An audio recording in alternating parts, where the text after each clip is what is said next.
സഭാപ്രസംഗകൻ എന്ന പുസ്തകത്തിൽ നിന്നുള്ള വായന 9-ാം അധ്യായം. നീതിമാനെയും ജ്ഞാനിയെയും അവരുടെ പ്രവൃത്തികളെയും ദൈവം നിയന്ത്രിക്കുന്നുവെന്ന് ഞാൻ ആഴത്തിൽ ചിന്തിച്ചറിഞ്ഞു. അത് സ്നേഹപൂർവമോ ദ്വേഷപൂർവമോ എന്ന് മനുഷ്യനറിയുന്നില്ല. അവൻ്റെ മുൻപിലുള്ളതെല്ലാം മിഥ്യയാണ്.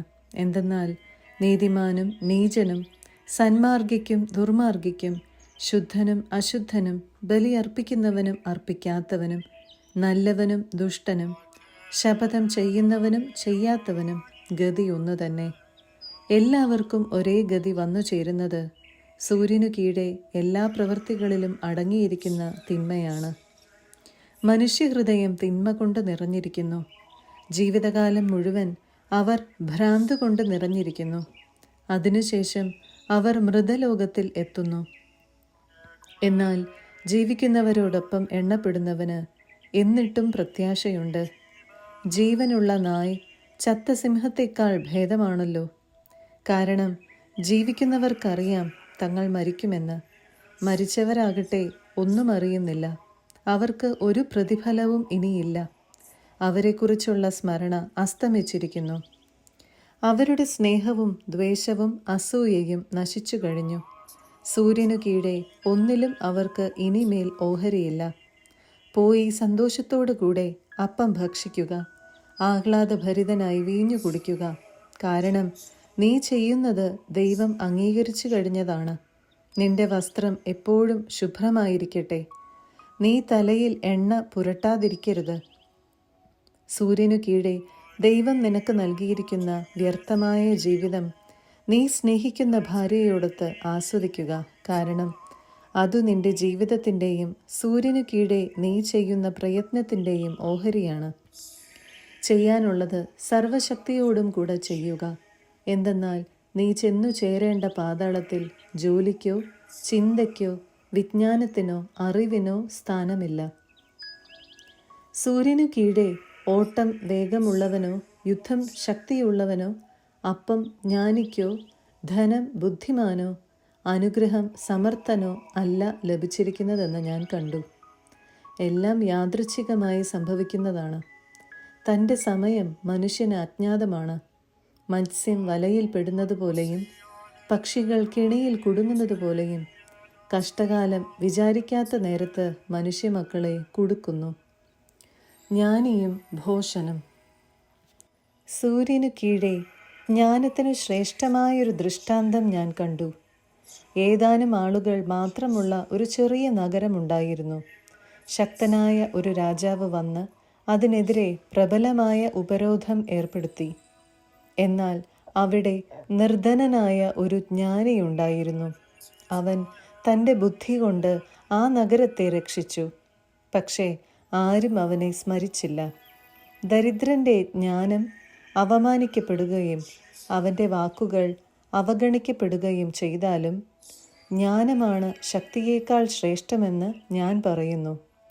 മൂഢന്മാരെ ഭരിക്കുന്ന രാജാവിൻ്റെ ആക്രോശത്തേക്കാൾ ശ്രേഷ്ഠമാണ് ജ്ഞാനിയുടെ ശാന്തമായ വാക്കുകൾ. ആയുധങ്ങളെക്കാൾ ശ്രേഷ്ഠമാണ് ജ്ഞാനം. എന്നാൽ വളരെയധികം നന്മ നശിപ്പിക്കാൻ ഒരൊറ്റ പാപി മതിയാകും. 10-ാം അധ്യായം. ചത്ത ഈച്ച പരിമളദ്രവ്യത്തിൽ ദുർഗന്ധം കലർത്തുന്നു. അതുപോലെ ജ്ഞാനവും പ്രശസ്തിയും കെടുത്താൻ അല്പം മൗഢ്യം മതി. ജ്ഞാനിയുടെ ഹൃദയം വലത്തോട്ടും വിഡ്ഢിയുടെ ഹൃദയം ഇടത്തോട്ടും ചായ്വ് കാണിക്കുന്നു. മൂഢൻ വഴിയെ നടന്നാൽ മതി. അല്പബുദ്ധിയായ അവൻ താൻ ഭോഷനാണെന്ന് വെളിപ്പെടുത്തും. രാജാവ് കോപിച്ചാൽ സ്ഥലം വിടാതെ അവിടെ തന്നെ നിൽക്കണം. വിധേയത്വം വലിയ തെറ്റുകൾക്ക് പരിഹാരമായി ഭവിക്കും.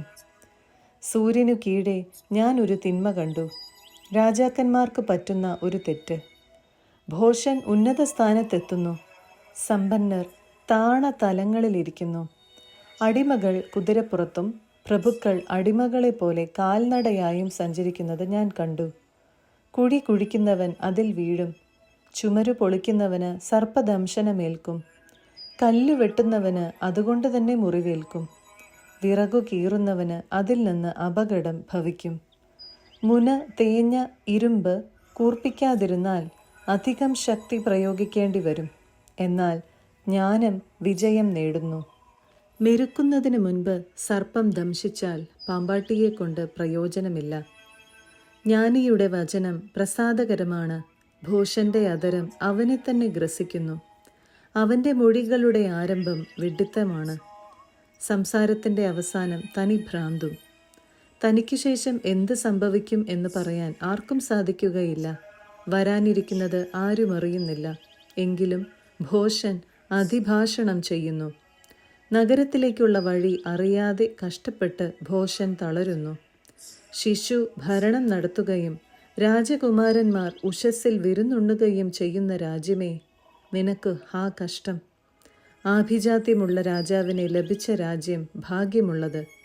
അവിടെ രാജകുമാരന്മാർ ശക്തിയാർജിക്കാൻ വേണ്ടി ഉന്മത്തരാകാനല്ല, ഉചിത സമയത്ത് മാത്രം വിരുന്ന് നടത്തുന്ന രാജ്യം ഭാഗ്യമുള്ളത്.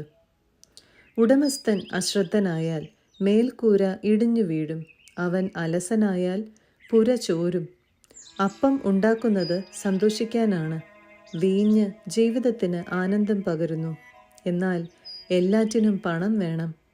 രാജാവിനെ വിചാരത്തിൽ പോലും ശപിക്കരുത്, ഉറക്കറയിൽ പോലും ധനവാനെയും. ആകാശപ്പറവകൾ നിന്റെ ശബ്ദം ഏറ്റെടുക്കും.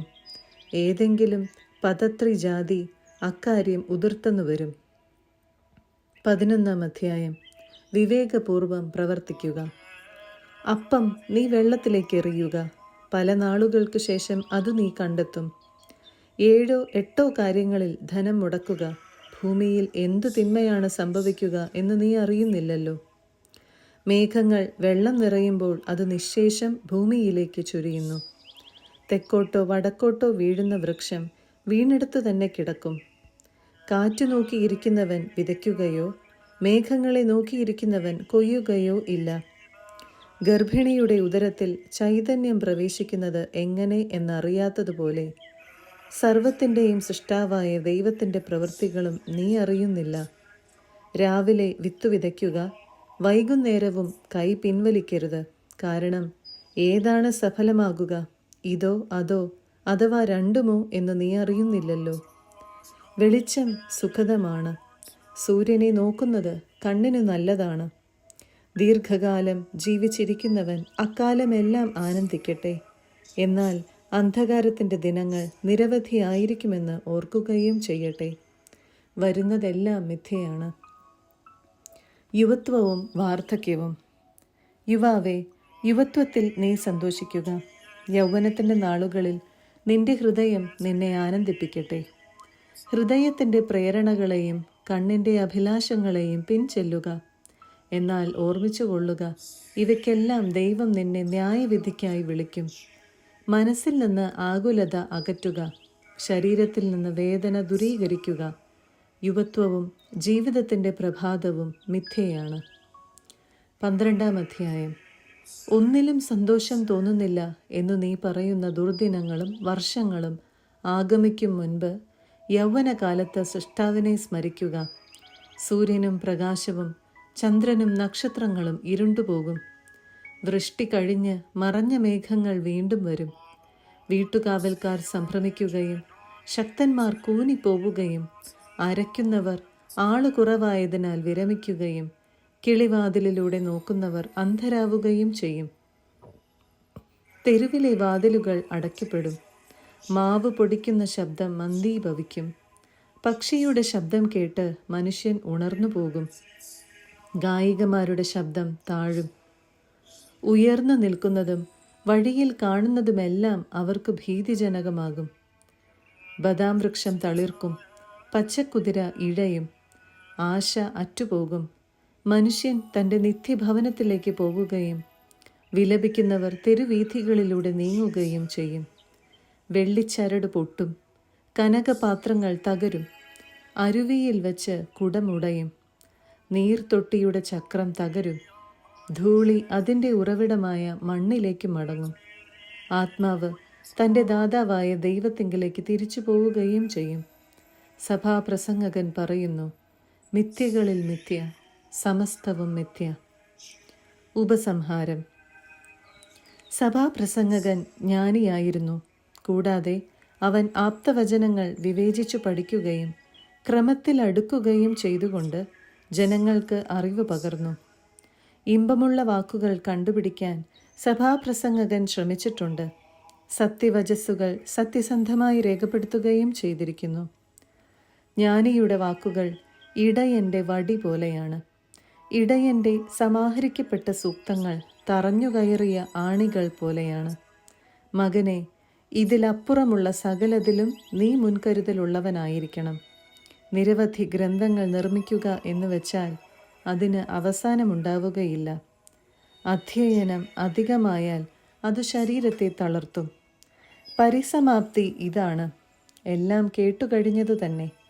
ദൈവഭയമുള്ളവനായിരിക്കുക, അവിടുത്തെ കൽപ്പനകൾ പാലിക്കുക. മനുഷ്യൻ്റെ മുഴുവൻ കർത്തവ്യവും ഇതുതന്നെ. നല്ലതോ ചീത്തയോ ആയ ഏതു നിഗൂഢ പ്രവൃത്തിയും ദൈവം നീതിപീഠത്തിനു മുൻപിൽ കൊണ്ടുവരും.